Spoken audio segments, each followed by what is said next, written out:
abdi qabdanitti gammada rakkina obsa bara gadda boo'icha keenya waaqayyoon dabarsa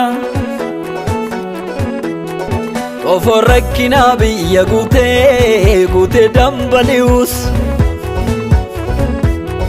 guyyaan bariidhaaf eeggatame dukkanaan bari'us dhaloota gara zaalaalaniif karaan darbaa inni bu'u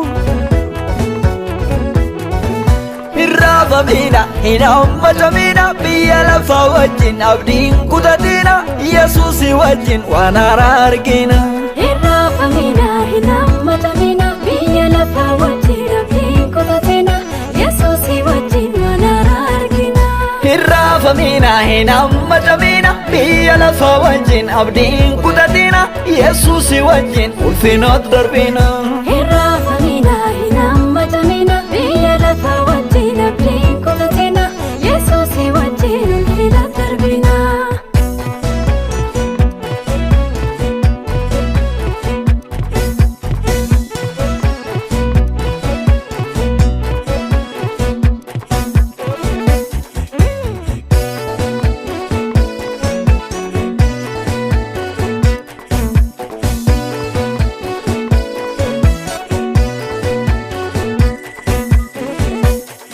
gadhee keessa gadhee ta'uyyuu barramaataa bulus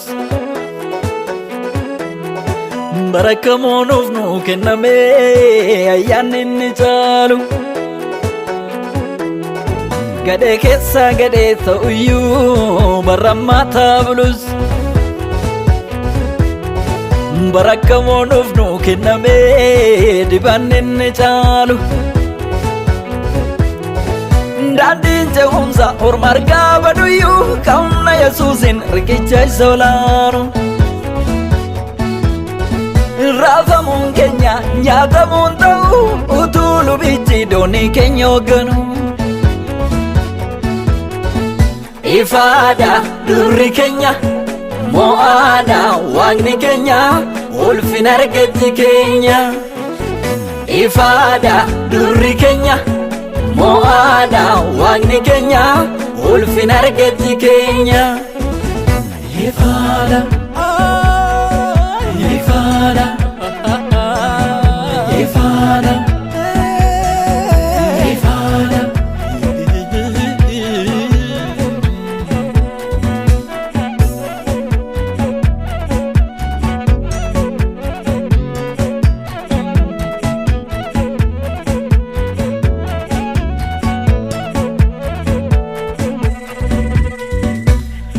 bari abiyya lafaa wajjin nutti dukkanaa'u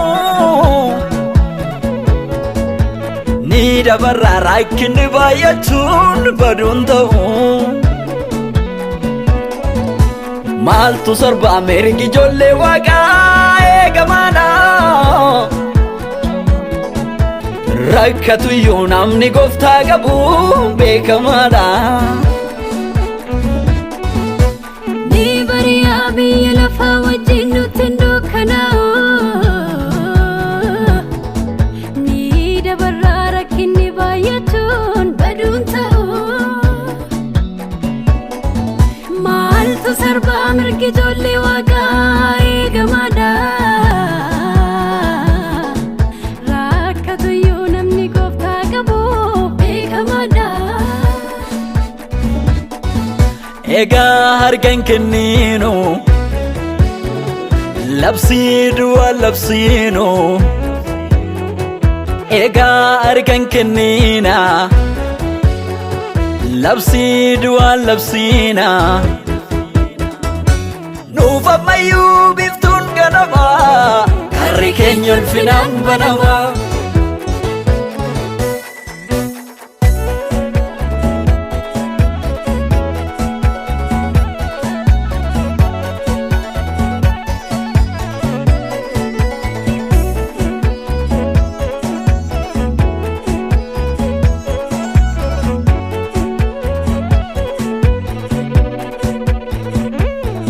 Bibirrachaa